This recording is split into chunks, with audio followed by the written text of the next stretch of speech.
Hello बच्चों, my self गौरव अरोड़ा।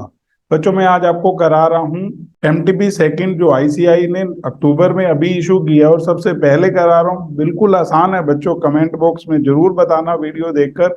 एक बार start करते हैं। क्वेश्चन फर्स्ट बच्चों, केस स्टडी बेस हमें पता है, इससे रिलेटेड 5 एमसीक्यू हैं। Mister Raj aged 45 years commences operation of the business of a new 3 star hotel in Mumbai Maharashtra on 1 4 2021। तो स्पेसिफाइड बिजनेस हो गया बच्चों। He incurred capital expenditure of 90 lakh on land in March 2021 exclusively for the above business and capitalize the same in his books of account as on 1 April 2021।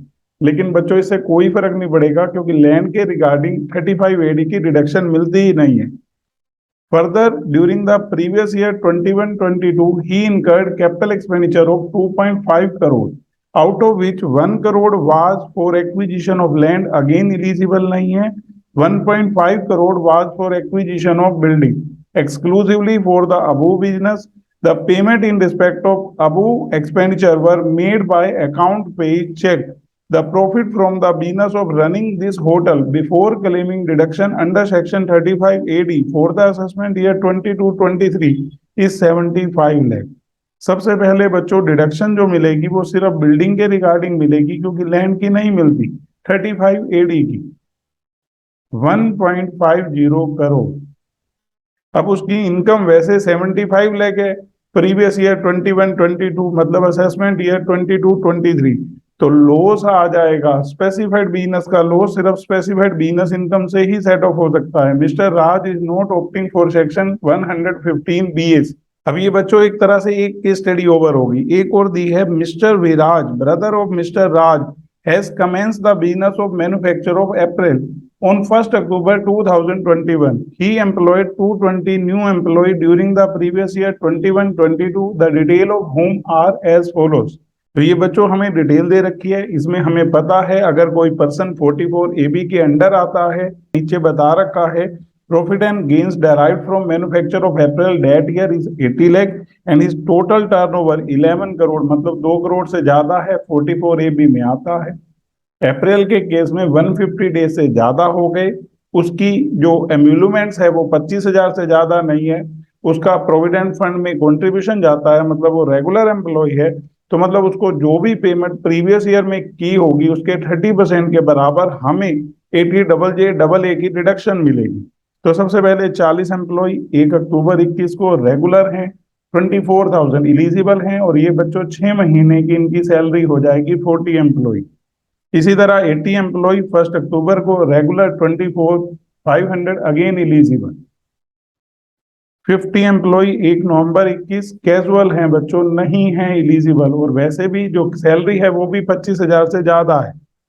31 November 2021 regular 25 से ज्यादा नहीं है, exact 25 पे मिलती है, और बच्चों 5 मंथ नवंबर दिसंबर जनवरी फरवरी मार्च 20 एम्प्लॉय 1 दिसंबर को कैजुअल नहीं है इलिजिबल। नीचे कह रहा है all regular employee participate in RPF and their emolument are paid by account pay check.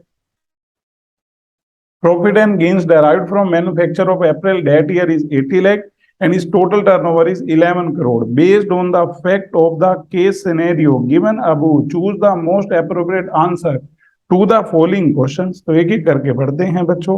First, बहुत ज्यादा ही आसान है ये बच्चों, case based question. Assuming that Mr. Raj has fulfilled all the conditions specified for claim of deduction under section 35 AD and has not claimed any deduction under chapter 6A under the heading deduction in respect of certain income, what would be the quantum of deduction under section 35 AD? वो बच्चों हमने ऊपर ही पढ़ ली है, 1.50 crore, which he is eligible to claim as deduction for assessment year 22-23। तो first का बच्चों D answer है, क्योंकि एक्विजिशन ऑफ लैंड के लिए नहीं मिलती, चाहे वो आपने पहले कमेंसमेंट से लिया है या कमेंसमेंट के बाद बुक्स में कैपिटलाइज कर रहे हो, कोई फर्क नहीं पड़ता। हाँ, बिल्डिंग के लिए मिलेगी। सेकंड क्वेश्चन है बच्चों, assuming that mister Raj also has another existing business of running A 4 star hotel specified business का लॉस बच्चों अदर स्पेसिफाइड बिजनेस से सेट ऑफ हो सकता है। जैसे अब यहाँ होटल की बात करूं तो ये कह रहा है विच कमेंस ऑपरेशन 20 इयर्स बैक, तो वैसे ये स्पेसिफाइड नहीं है, लेकिन 73 एडी सेक्शन कहता है अगर बिजनेस 2010-11 से पहले स्टार्टेड था तब स्पेसिफाइड बिजनेस में नहीं कैटेगराइज था, और उसी तरह का नया बिजनेस जो स्पेसिफाइड है तो स्पेसिफाइड बिजनेस का लॉस उस बिजनेस से सेटअप हो जाएगा, मतलब इस होटल बिजनेस से सेटअप हो जाएगा। Profit of which are 130 lakh for the assessment year 22-23। बच्चों जो नया होटल खोला है उससे 75 लाख रुपए इनकम है, 1 करोड़ 50 लाख की 35 एडी की डिडक्शन, तो 75 लाख का लॉस आ गया, ये न्यू बिजनेस से है। अब यहाँ 130 लाख की इनकम है, यहां से हम सेट ऑफ करेंगे 75 लाख, तो बाकी आपकी इनकम आ जाएगी 55 लैक्स। तो ये बच्चों बी आंसर। थर्ड क्वेश्चन है if out of the amount of 1 crore paid for acquisition of land in previous year 21-22 50 lakh was paid by way of cash, कोई फर्क ही नहीं पड़ेगा बच्चों। रीजन ये है कि लैंड के रिगार्डिंग तो हमें डिडक्शन मिल ही नहीं रही। What would be the answer to question 1 and second above, same रहेंगे, मतलब 1 करोड़ 50 लाख 35 एडी की डिडक्शन और इनकम सेट ऑफ होने के बाद 55 लाख, तो ये आंसर है बच्चों। फोर्थ पार्ट है considering the assumption given in question second above, what would be the tax payable rounded off by Mr. Raj for the assessment year 22-23। अब अगर हम देखें तो इसकी जो इनकम है ना बच्चों, टोटल इनकम वो है 55 लाख, क्योंकि इसने 35 एडी की एग्जम्पशन ली है तो वो वापिस अगर हम ऐड करें, क्योंकि ईएमटी अप्लाई हो जाएगा उस एग्जम्पशन को ऐड करने के बाद, और 32 के अकॉर्डिंग 1 करोड़ 50 लाख जो बिल्डिंग के रिगार्डिंग हमने एग्जाम्पशन ली है, तो वापस ऐड किया 2 करोड़ 5 लाख, और इसमें से बच्चों 32 के अकॉर्डिंग डेप्रीशिएशन बिल्डिंग के ऊपर 10% से 1 करोड़ 50 लाख का 10% 15 लाख, ये घटाने के बाद 1 करोड़ 90 लाख इनकम। तो नो डाउट ईएमटी वाला टैक्स ज्यादा बनेगा, क्योंकि वैसे इनकम तो 55 लाख है, तो हम सीधा एएमटी के अकॉर्डिंग कैलकुलेट करते हैं। 1 करोड़ 90 लाख का सीधा बच्चों 18.5% एएमटी, ये हमने 18.5% इसका किया, ये अमाउंट आ रहा है 35,15,000। इसमें बच्चों ऐड कर देंगे 15% सरचार्ज, क्योंकि इनकम 1 करोड़ से ज्यादा है, ये अमाउंट आ रहा है 5,27,250। टोटल है बच्चों 40,42,250। इसमें बच्चों 4% ऐड कर देंगे हेल्थ एंड एजुकेशन सेस, जो कि हमारा आ रहा है 1,61,690, तो पूरा टोटल हो गया 42,03,940। तो ये बच्चों बी आंसर है हमारा। फिफ्थ है बच्चों would mister Viraj be eligible for deduction under section 80JJAA in the assessment year 22-23, if so what is the quantum of deduction.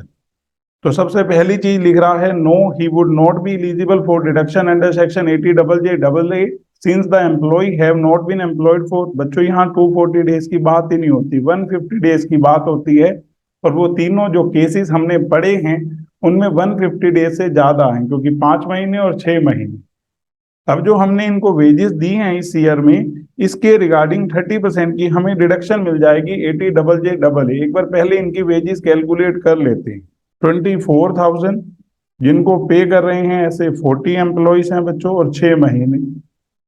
उसके अलावा 24,500 जिनको पे कर रहे हैं ऐसे 80 एम्प्लॉय हैं 6 मंथ्स, और लास्ट 25,000 जिनको दे रहे हैं ऐसे 30 एम्प्लॉय हैं 5 मंथ्स। हमने अमाउंट किया बच्चों 57,60,000, 1,17,60,000, 37,50,000। हमने बच्चों पूरे का टोटल कर लिया 2,12,70,000, और इसके 30% के बराबर बच्चों 80JJAA की हमें डिडक्शन मिल जाएगी। अमाउंट आ रहा है 63,81,000। सेकेंड क्वेश्चन है बच्चों mister Ashish total income comprises of long term capital gain on sale of land 5 lakh, short term capital gain on sale of STT paid listed equity share मतलब 111A के under आता है, 2 lakh income from lottery 1 lakh, and saving bank interest 30,000. He invest 1.50 lakh in PPF 80C की eligible है deduction, लेकिन जैसे saving bank account के interest की भी 80 की डिडक्शन मिलेगी, लेकिन बच्चों डिडक्शन का अमाउंट इस 30,000 से ज्यादा हो ही नहीं सकता। क्यों? ना तो एलटीसीजी में से मिलेगी, ना एसटीसीजी 111 ए में से, ना कैजुअल इनकम में से। His tax liability for the assessment year 22-23 assuming that he is a resident Indian of age 40 year and does not opt for the provision of section 115 BS। तो बच्चों टोटल इनकम 8 लाख हो गई, क्योंकि 30,000 की ही deduction मिलेगी। अब इसमें जो कैजुअल इनकम 1 लाख है उसके ऊपर फ्लैट रेट से 30% लगेगा। अब एलटीसीजी और एसटीसीजी 111 है, तो पहले एलटीसीजी में से हम चाहेंगे कि बेसिक एग्जम्पशन लिमिट का फायदा लिया जाए ऑन 250, अदर इनकम नील जिसके ऊपर नॉर्मल रेट से टैक्स लगता है, प्लस एलटीसीजी 2.5 लाख, तो यहां तक tax nil on remaining LTCG. 250 के ऊपर 20% बच्चों 50,000 ऑन एसटीसीजी 111 है, 2 लाख के ऊपर 15% से 30,000, और ऑन कैजुअल इनकम 1 लाख के ऊपर बच्चों 30% 30,000, टोटल हो गया 1,10,000। अब इसके ऊपर 4% 4,400 ऐड किया बच्चों 1,14,400। थर्ड क्वेश्चन देखो बच्चों, who among the following will qualify as non resident for the previous year 21-22? First बच्चों, mister Bob an Italian dancer came on visit to India to explore Indian dance on 15 September 2021 and left on 25 December 2021. For past 4 years, he visited India for dance competition and stayed in India for 120 days each year. तो बच्चों 4 साल में total 480, previous year में 60 दिन से ज्यादा बन रहा है, एक्सेप्शन में आता नहीं है, तो मतलब रेजिडेंट है, तो मतलब ये नॉन रेजिडेंट नहीं है। Second one, Mr. Samrat, born and settled in USA, visit India each year for 100 days to meet his parents and grandparents. Born in India in 1946, तो grandparents का बर्थ 1946 का मतलब अनडिवाइडेड इंडिया में है, तो origin का हो गया, बाहर रह रहा है, एक्सेप्शन में आता है। His Indian income is 15,20,000, और जो इंडियन इनकम है वो 15 लाख से ज्यादा है। उस केस में प्रीवियस ईयर में 120 डेज से ज्यादा होना चाहिए, इसका 100 डेज है, तो मतलब ये कंडीशन पूरी नहीं करता, तो नॉन रेजिडेंट हो गया। Mister Joseph an American scientist left India to his home country for fix employment there, he stayed in India for study and research in medicine. 1 जनवरी 17 मतलब 16-17 से लेकर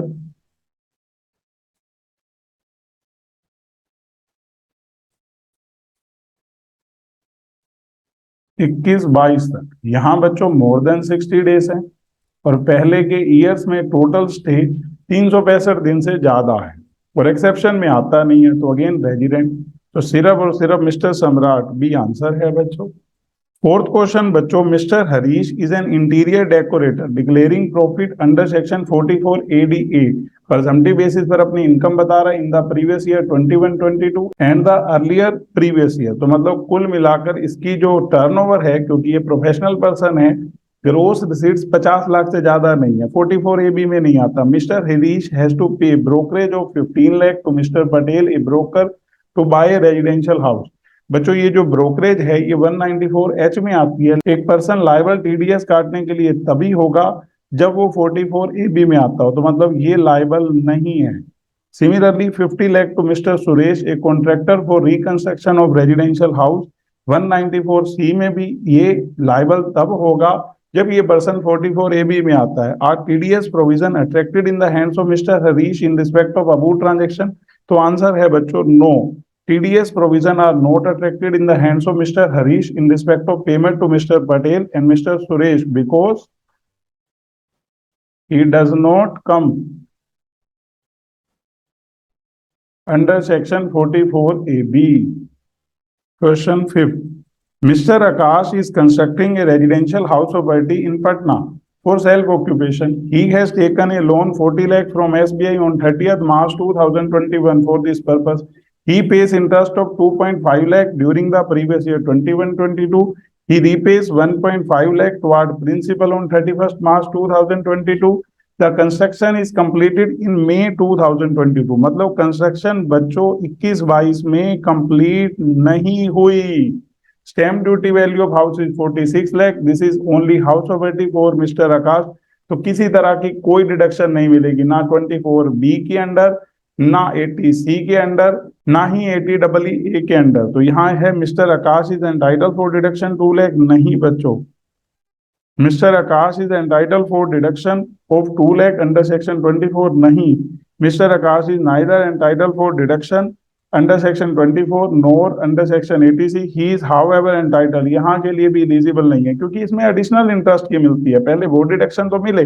mister Akash is not entitle for deduction under section 24 80C 80EE क्योंकि मकान complete ही नहीं हुआ. तो इसके साथ बच्चों हमारे इनकम टैक्स के MCQ ओवर हो गए. नेक्स्ट वीडियो में मैं आपके GST के MCQ करवा दूंगा. बाय बच्चों.